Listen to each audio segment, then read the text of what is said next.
سورہ بقرہ سے ایک مختصر سی آیت تلاوت کرنے لگا ہوں۔ ارشاد ہے وَمَن يُبَدِّلْ نِعْمَتَ اللَّهِ مِن بَعْدِ جَاءَتْهُ فَإِنَّ اللَّهَ شَدِيدُ الْعِقَابِ۔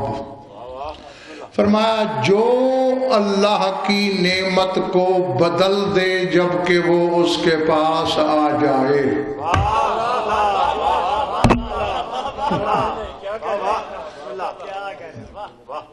جاگ کے ترجمہ لوح دل پہ لکھنا ہے وَمَن يُبَدِّلْ نِعْمَتَ اللَّهِ مِن بَعْدِ جَاءَتْهُ، جب نعمت اس کے پاس چل کے آ جائے اور اس کو بدل دے، فَإِنَّ اللَّهَ شَدِيدُ الْعِقَابِ، تو پھر اللہ سخت ترین عذاب دینے والا ہے۔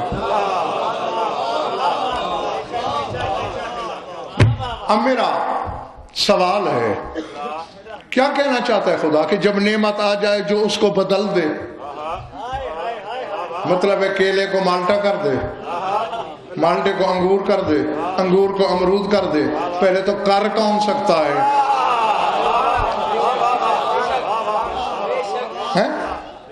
جی، اور پھر یہ دیکھو وہ نعمتیں ہیں جو بندہ خود لاتا ہے، یہ نعمتیں چل کے نہیں آ سکتی۔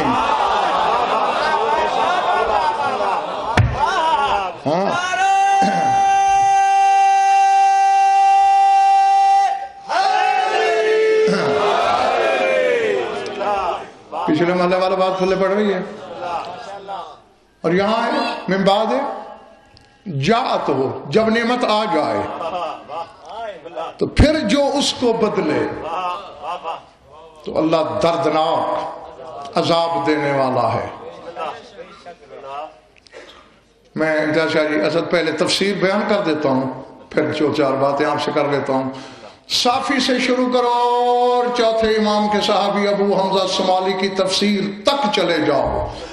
جس نے جس زمانے میں قرآن کے جس وارث سے اس آیت کی تفسیر پوچھی کہ وہ کون سی نعمت ہے جسے بدلا جا سکتا ہے، ہر ایک نے جواب دیا ہے یا ولایت علی ابن ابی طالب،